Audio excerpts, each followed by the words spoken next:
There is a kind of morning that only exists after 70. No alarm going off, no rush to be somewhere, just the pale light coming through the curtains, and you lying there for a few extra minutes doing absolutely nothing, and for the first time in decades not feeling guilty about it. Maybe it happened for you on an ordinary Tuesday. You made your coffee a little slower than usual. You looked out the window a little longer than you needed to, and somewhere in that stillness, a strange thought arrived, quiet but certain. I don't have to prove anything to anyone anymore. Nobody warns you about that moment. Nobody tells you that somewhere between the last deadline you ever met and this unhurried, ordinary morning, something in you quietly let go. You stopped performing. You stopped waiting for permission, and a kind of freedom moved in, one you never had time to notice arriving, but that you feel now every single day. Maybe you felt it and haven't quite known what to call it. A certain ease that wasn't there at 50. A willingness to say what you actually think, to spend a Tuesday exactly as you please, to let a phone call go unanswered without the old flash of guilt. If any of that sounds familiar, you're not imagining it, and you're certainly not alone in it. There is a real, well-worn path that leads here, and today we're going to walk it together, one honest step at a time. Today we're going to talk about that freedom. The real one. Not the kind they put on retirement brochures or birthday cards with the sailboats and the sunsets. The freedom from an invisible weight you carried for most of your life without even realizing you were carrying it. We're going to walk through 8 specific freedoms that tend to arrive quietly after 70. Freedoms nobody prepares you for. Freedoms you may already feel but haven't quite put into words yet. Some of them will feel familiar the moment you hear them. Others might surprise you. All of them are already yours, whether you've claimed them out loud or not. So settle in. This isn't a lecture. It's a conversation, one voice to another, about what it actually means to finally, fully belong to yourself. Let's start right where that quiet morning begins, with the noise that used to fill your head before it finally went quiet. Reason number 1. Somewhere after 70, you stop needing everyone's approval. Think about how many decisions you used to run through other people's eyes before you even made them. What would your mother think? What would the neighbors say? What would your boss think if he saw this? Even something as small as what you wore to the grocery store used to pass through an invisible committee in your head before you were allowed to walk out the door. For most of your life, that committee was working overtime, and there's a real reason for that. It isn't a personal flaw, it's simply how human beings are built. From the time you were a child, your safety, your belonging, even your sense of who you were depended on being accepted by the people around you. Parents who needed to see you behave a certain way. Teachers who graded not just your work but your conduct. A career that rewarded you for fitting in, for being reliable, for being exactly what was expected of you. A family with its own quiet expectations about the kind of parent, spouse, or provider you were supposed to be. Every one of those relationships came with an audience, and every audience came with a verdict. So you learned the way most people learn to perform. Not dishonestly, just carefully. You edited yourself. You softened opinions that might cause friction. You said yes when part of you wanted to say no, because saying no felt like risking something you couldn't quite name. And you carried the weight of all those unspoken evaluations for so long that you stopped noticing you were carrying them at all. It simply became the price of being in the world. Consider how many years you spent hosting holidays a certain way because it was expected, or holding your tongue at a family dinner because keeping the peace mattered more than being heard, or choosing a career path partly because it would make sense to people, would be easy to explain at a party, would earn a certain kind of nod. None of those choices were forced on you exactly, but they weren't fully free choices either. They were negotiated quietly with an audience that never stopped watching, even when you couldn't have named who, specifically, you were performing for. But here's what nobody tells you. Many of those audiences quietly leave the room as you get older. The boss whose opinion once shaped your entire week retires from your life the day you retire from work. The children who once watched you closely to learn who they should become are now adults, off living their own lives, forming their own opinions that have very little to do with you anymore. The social circle that used to track every choice you made has, for one reason or another, gotten smaller and gentler. The audience thins out, and when the audience thins out, so does the performance. What's left, when the performing stops, is something startling in its simplicity. Your own voice, asking you what you actually think. Not what you're supposed to think. Not what will keep the peace. What you actually believe, want, and feel, after decades of quietly setting that voice aside in favor of everyone else's comfort. There's a name for the constant, mostly unconscious tracking of how you're being perceived. Some call it social monitoring. It's exhausting work, even when you don't notice you're doing it.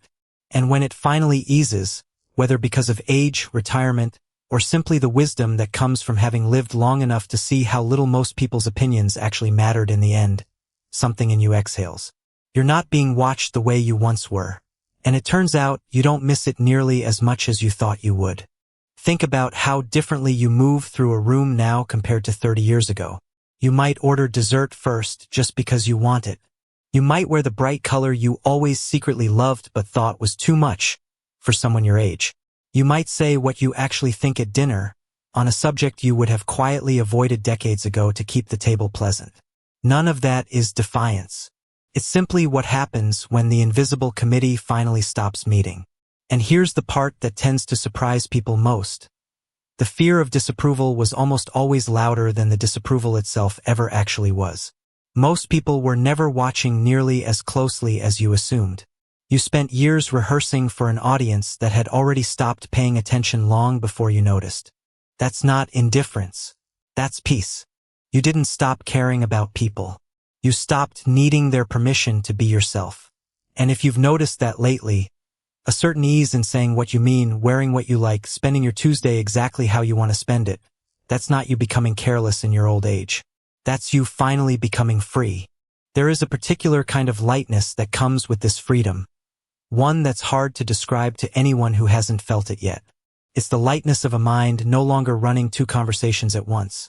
The one you're actually having, and the quieter one underneath it, constantly checking how you're landing. When that second conversation finally goes silent, there's simply more of you available for the first one. More attention for the people you're actually with. More room to enjoy a moment instead of managing it. That quiet inside you doesn't stop with other people's opinions. It reaches even further into the way you experience time itself. Reason number 2. After 70, you stop racing the clock. Do you remember what it felt like to check your watch constantly, running from one obligation to the next, always aware of how many minutes you had left before you had to be somewhere else? For most of your life, time wasn't something you lived in. It was something you were chased by. Think about the shape of an average adult life. Your 20s are spent trying to catch up to some invisible starting line. A career, a partner, a place to live. Your 30s and 40s are consumed by milestones that arrive on a schedule you didn't set. Raising children on their timeline, climbing a career ladder someone else built, keeping a household running on a calendar full of other people's appointments. Even your 50s and 60s, when things should have settled, often bring a new kind of urgency. Aging parents who need you, a body that reminds you it's changing, a quiet awareness that the runway ahead is shorter than the one behind. Researchers who study how people experience time have long noticed that midlife is often when time feels most scarce, because that's exactly when the demands on it are heaviest and the awareness of its limits is sharpest. There's a particular exhaustion that comes from spending decades inside other people's timelines. Every school year had its own calendar. Every job had its own quarterly deadlines. Every family had its own unspoken sense of when things were supposed to happen, when you were supposed to settle down, when the children were supposed to leave, when you were supposed to retire. You were rarely, if ever, simply asked what pace felt right to you. The schedule was handed to you, and your job was to keep up with it year after year, decade after decade, until keeping up became so automatic you forgot it had ever been a choice at all. But something shifts after 70, and it's not simply that you have more free time. It's deeper than that. The external deadlines that used to organize your entire life quietly disappear, one by one. There's no boss setting your schedule. No school calendar. No daycare pickup. No performance review dictating how your year unfolds. The race for status, for promotion, for proving yourself against your peers, the race that consumed so much of your 30s and 40s has, for the most part, simply ended. Not because you lost it, because it stopped being the game you were playing. And what fills the space where that race used to be isn't emptiness. It's presence. The same 24 hours that used to feel sliced into 15-minute obligations now feel wide open, roomy, unhurried. A morning can be spent on a single cup of coffee and the sound of birds outside the window, and it doesn't feel like wasted time. It feels like time finally being used the way it was always meant to be used. Many people in their 70s and 80s describe this exact sensation. Not that time is slowing down around them, but that they are finally slowing down enough to notice the time that was always there. Notice it in the small things. A phone call with an old friend that used to be squeezed into a 15-minute window between errands can now stretch for an hour, and neither of you feels the need to rush toward goodbye. A walk that used to be exercise, timed and purposeful, can now simply be a walk. No destination, no pace to keep, just your own feet and whatever the afternoon has to offer. Even grief and joy get more room to exist fully, instead of being squeezed between obligations the way they so often were in busier decades. When the clock stops chasing you, you stop needing to hurry through your own feelings just to get to the next item on the list. You get to actually finish a thought before life interrupts it with the next demand. That's not you losing your drive. That's your life finally moving at your own pace instead of everyone else's. There's something almost childlike about this new relationship with time, in the best possible sense. Children don't check the clock while they're absorbed in something they love.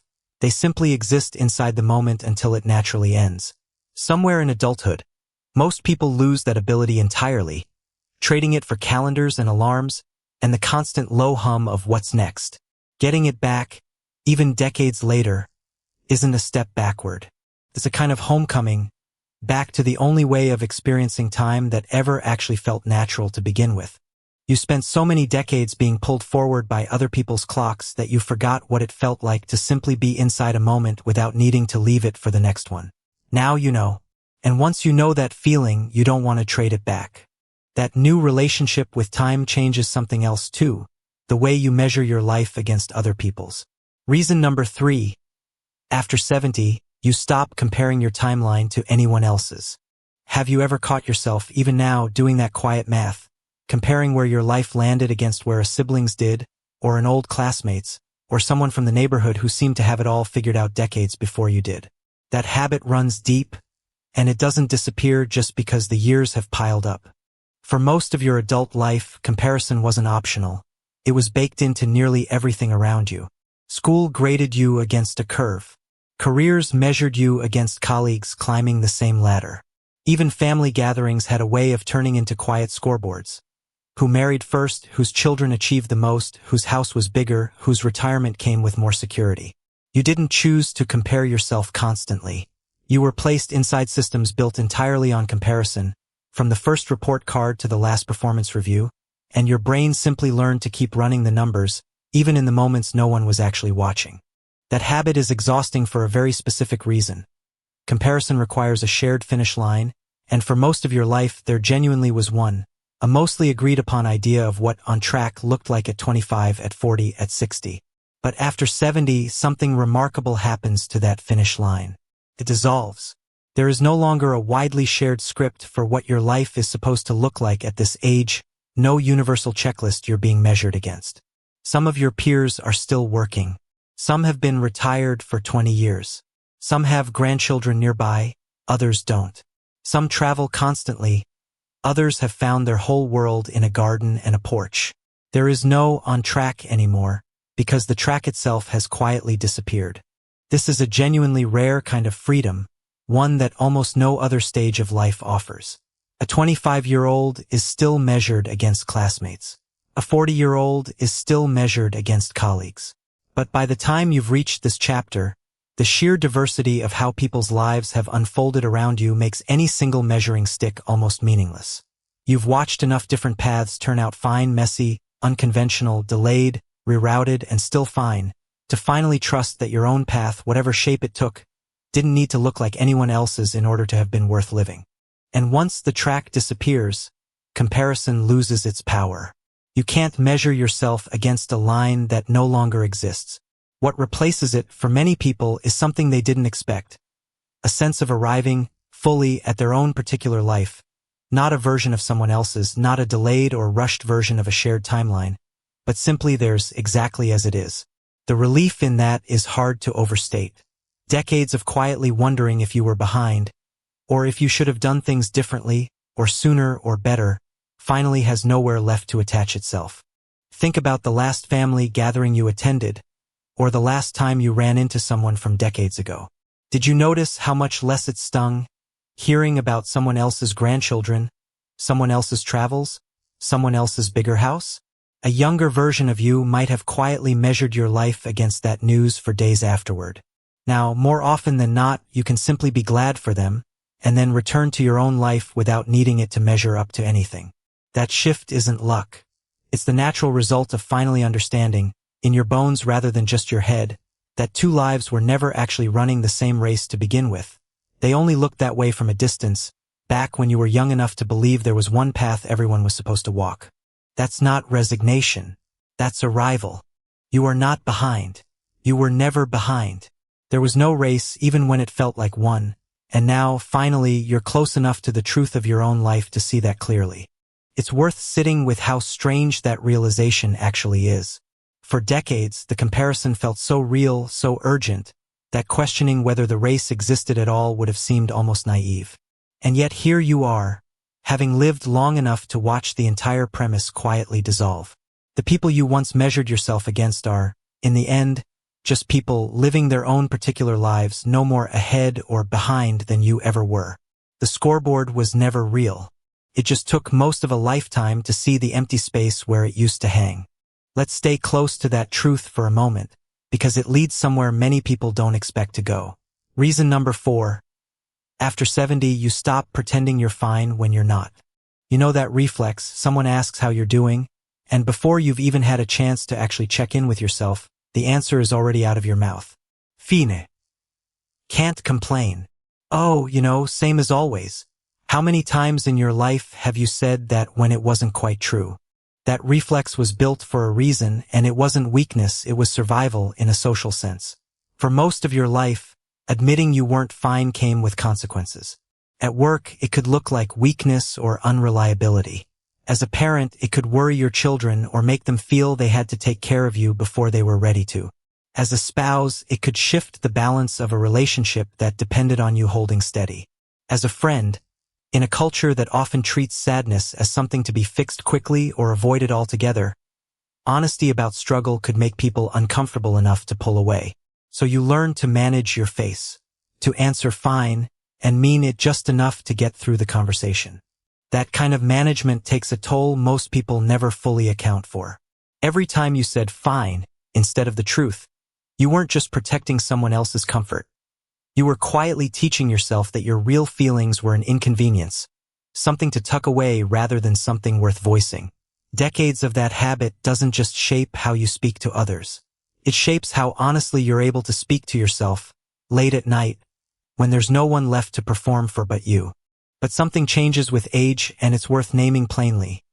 You've simply seen too much by now to keep performing wellness you don't feel. You've been through losses that reshaped you completely. You've watched people you love become sick or leave or pass away. You've felt your own body change in ways that are impossible to ignore. After enough of that, the energy required to constantly perform fine starts to feel like more than it's worth. And so, quietly, many people in their 70s and beyond stop doing it. Not because they've become negative or bitter, often the opposite. They've simply run out of patience for pretending. There's also something deeper happening. Emotional honesty, the kind that says, actually, today is hard without shame attached to it, tends to grow easier with age precisely because the stakes around it change. You're less afraid of what people will think because, as we talked about earlier, you've largely stopped needing their approval. You're less afraid of burdening people because you've lived long enough to know that real relationships can hold hard truths, and the ones that can't were never as sturdy as you thought.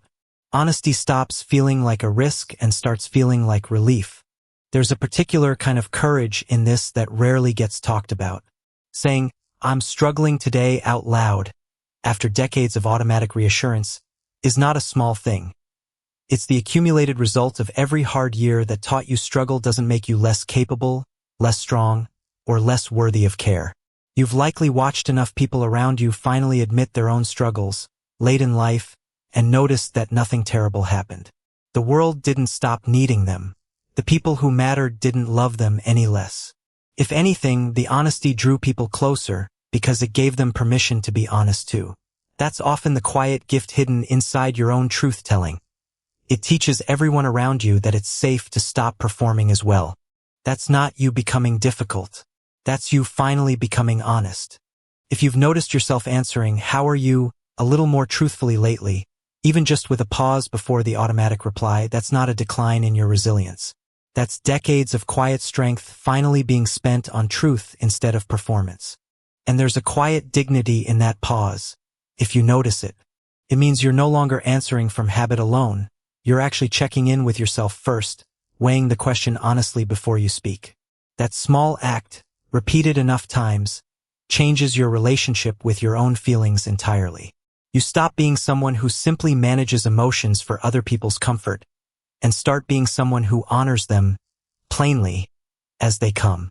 Now, if you're still with me, and I have a feeling you are, because something in what we've covered so far has already struck a nerve, this next one might be the freedom that changes how you see your whole life up to this point. So stay close. It gets even more personal from here. Reason number 5. After 70, you're free from roles that were never fully yours to begin with. Sit with this question for a moment. When was the last time someone asked you what you wanted, not what the mother, the father, the provider, the reliable one in the family wanted, just you? For a lot of people, that question is genuinely hard to answer, because for most of adulthood, you and your role were so tightly fused that separating them felt almost impossible. Here's the psychology behind that fusion. Roles are useful, necessary, even being a parent, a spouse, an employee, a caregiver gives structure to a life and meaning to your days. But roles also come with scripts, and over enough years, most people start mistaking the script for the self. You weren't just a mother or father. You were the one who had to hold it together, who couldn't fall apart even when you wanted to, because someone smaller was watching and needed you steady. You weren't just an employee. You were the provider, the one whose paycheck kept a household running, which meant your own preferences, dreams, or exhaustion often had to wait. You weren't just a spouse, you were half of a partnership that, especially in earlier generations, often meant quietly absorbing whatever needed to be absorbed to keep the peace. None of that was wrong. It was often loving, necessary, even beautiful. But it also meant that for decades, an enormous portion of your identity was built around what other people needed you to be. Age has an unusual way of dissolving those roles, sometimes gently, sometimes all at once. Children grow up and no longer need a caretaker in the same way. Careers end. Marriages change shape, whether through loss or through decades of simply growing alongside one another into something quieter. And when those roles loosen their grip, something surprising is left standing underneath them. A person. Just you. Not the mother, not the provider, not the reliable one. Simply you, with your own preferences and curiosities and opinions that were always there, patiently waiting underneath the role the whole time. Can help to think of it this way. A role is something you carry for other people's sake, and carrying anything for long enough eventually makes you forget you're allowed to set it down. Nobody ever tells you, in the middle of raising a family or building a career, that the role is temporary, that it was always meant to be set down eventually, not because you failed at it, but because it did exactly what it was supposed to do and then, quite naturally, its job was finished. For some people, that discovery is disorienting at first. A strange, hollow feeling, as if a costume has been removed and they're not sure who's underneath it. But for most, given a little time, it becomes something closer to relief, even joy. You get to ask, often for the first time in decades, what do I actually like? What do I want my days to look like, now that they belong to me? Maybe it shows up as something small. You rediscover a hobby you dropped 40 years ago because there was never enough time or energy left over after everyone else's needs were met. Maybe it's something quieter still, noticing, almost with surprise, that you have opinions about how you want to spend a Sunday that have nothing to do with anyone else's plans. This is not a betrayal of the people you spent your life caring for. It's the natural next chapter of the same love, the kind of love mature enough to know that giving everything of yourself forever was never actually the goal. The goal was always to raise the people who needed raising, to hold the households that needed holding, and then, eventually, to come home to yourself once that work was done. That's not you losing your purpose. That's you meeting yourself again. You spent so long being needed by everyone else that you may have forgotten you were allowed to need things for yourself too. That's not selfish. That's simply what's left over. Once love has done its job and no longer requires you to disappear inside it. Somewhere along the way, you may have quietly assumed that once the role ended, you would too, that without the title, the routine, the daily sense of being needed, there wouldn't be much left worth discovering. What so many people find instead, often to their own surprise, is a version of themselves waiting patiently underneath it all, fully intact, simply unused for a while. She was always there. He was always there. The role didn't replace you. It just borrowed most of your hours for a very long time. That idea, meeting yourself again, opens the door to something even bigger. Reason number 6. After 70, you're free to change your mind about things you believed your entire life. Have you ever caught yourself thinking something you would never have said out loud 30 years ago? A different opinion about how you were raised, about a choice you made, about what actually mattered versus what you only thought mattered at the time. And did some part of you feel almost embarrassed by that, as if changing your mind this late in life meant you'd been wrong all along? Here's what's actually happening, and it has nothing to do with being wrong. Beliefs are formed inside circumstances. The family you were raised in, the era you came up through, the pressures and fears of whatever decade shaped your early adulthood. A belief that made sense when you were 25, trying to survive and build a life inside a particular set of expectations, isn't a fixed, permanent truth about the universe. It was a tool that fit the moment. And here's the part almost no one tells you. It is entirely possible to have needed a belief once, and to no longer need it now, without that meaning you were foolish for holding it in the first place. Most people spend the middle of their lives too busy, too embedded in the consequences of their beliefs, to step back and examine them. You don't have the luxury of questioning whether you were raised the right way while you're still in the middle of raising your own children using half of what you were taught. You don't have the distance to reconsider what really mattered in your career while you're still depending on that career to pay the mortgage. Distance requires time, and time is exactly what accumulates generously after 70. You've finally got enough space from your own life to actually look at it. This is worth saying plainly, because so many people carry quiet shame about changing their minds late in life, as though consistency were the same thing as integrity. It isn't. A person who believes the exact same things at 80 that they believed at 20 hasn't necessarily stayed strong.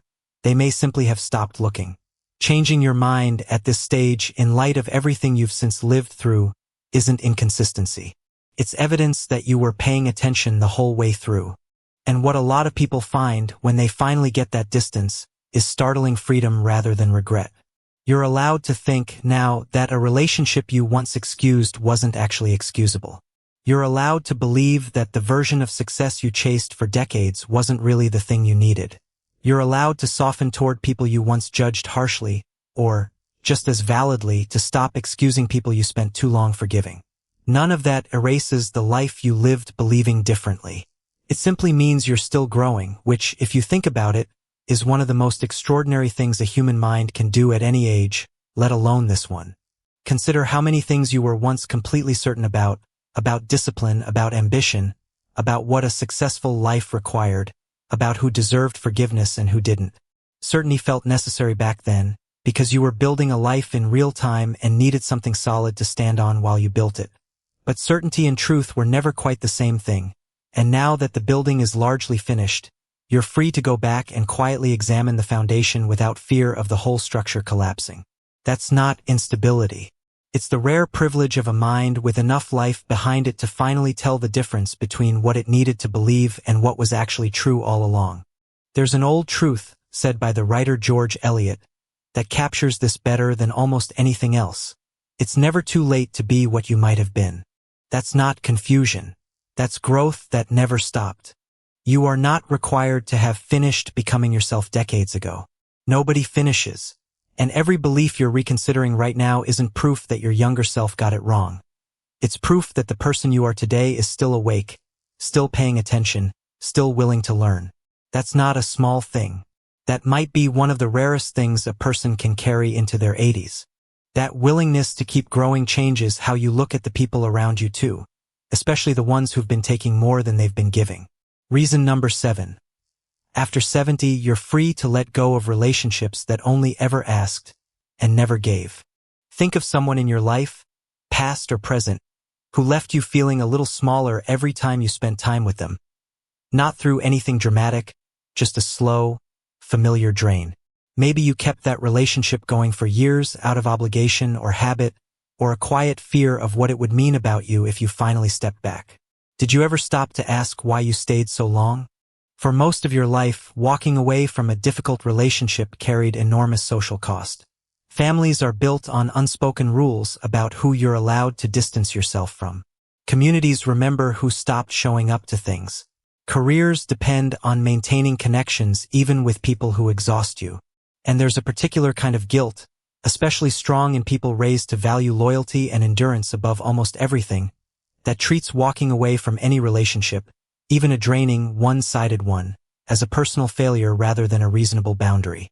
Many people carry a specific, nameable relationship in mind right now as they hear this. A sibling, an old friend, even a family member whose calls always seem to arrive only when something is needed. For years, maybe decades, ending contact felt unthinkable, almost like admitting defeat. But there's a difference between loyalty and self-erasure, and most people don't have the clarity to see that difference until they've lived long enough to feel, in their own body, exactly how much a one-sided relationship costs over time. But something shifts with age, and it's worth being honest about what that something is.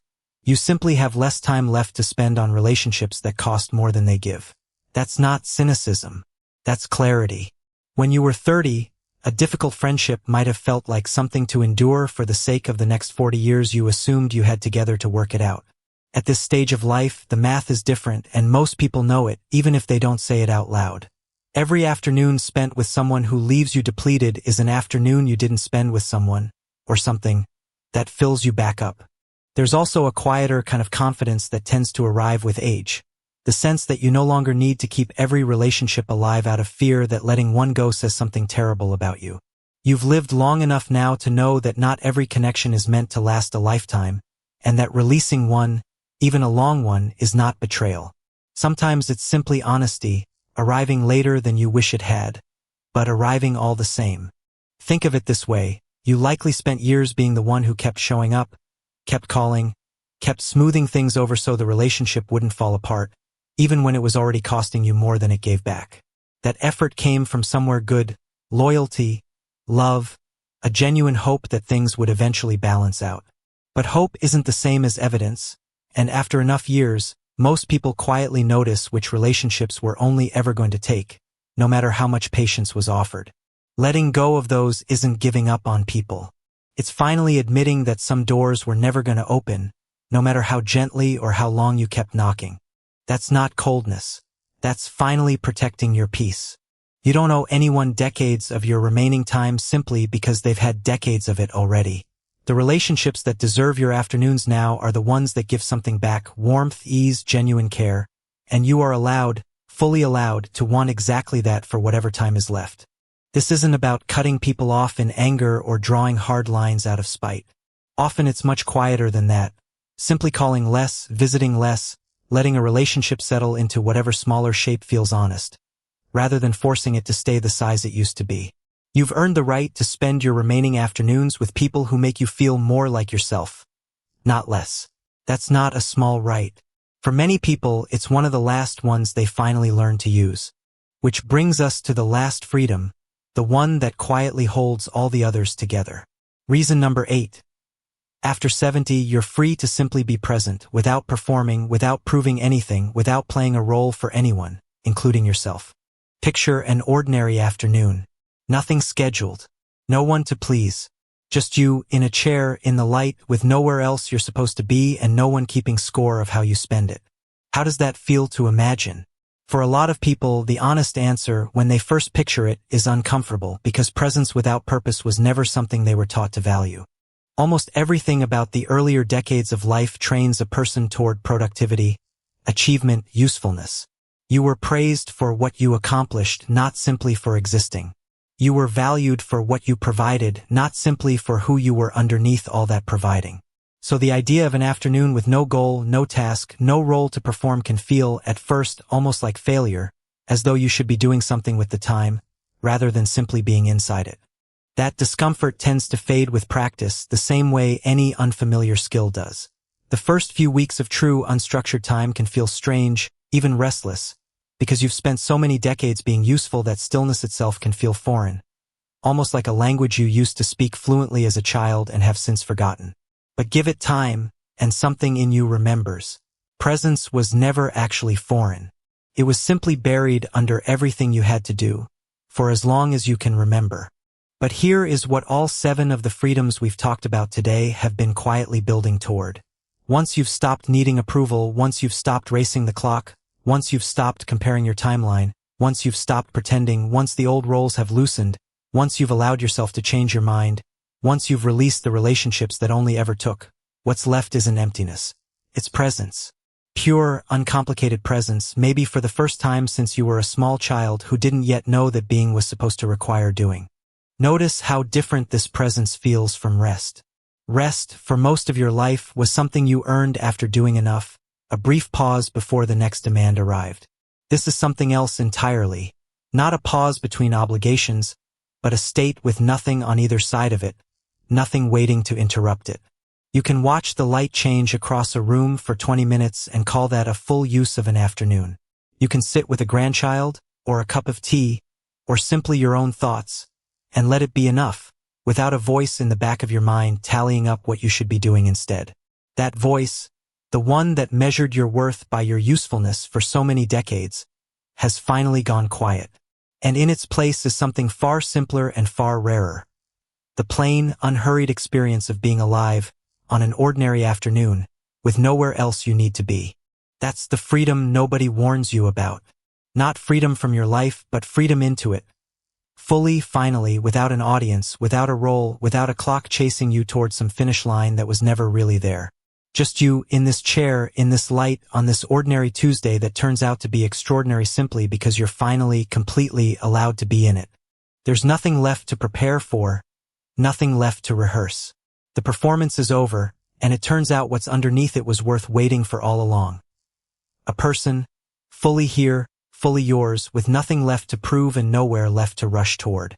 That's not the end of your story. That's the part of it you finally get to write for yourself.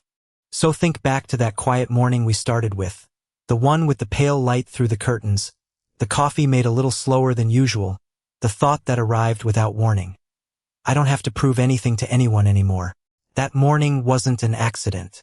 It was every one of these 8 freedoms, quietly arriving together all at once, disguised as an ordinary Tuesday. If any part of what you heard today felt like it was speaking directly to you, if some sentence made you nod or sit up a little straighter, or think of someone you needed to hear this too, that's not a coincidence. That's your own life, recognizing itself in the words. None of these 8 freedoms had to be earned through some grand achievement. You didn't have to accomplish anything extra to deserve them. They were simply waiting on the other side of everything you already lived through. Every year you kept showing up, every role you carried faithfully, every version of yourself you outgrew along the way. The freedom was never a reward for a life well lived. It was built into the living itself, quietly accumulating with every year, until one ordinary morning, it was simply there, waiting for you to notice it. If you'd like more conversations like this one, honest, unhurried, made for exactly this stage of life, consider staying with us here.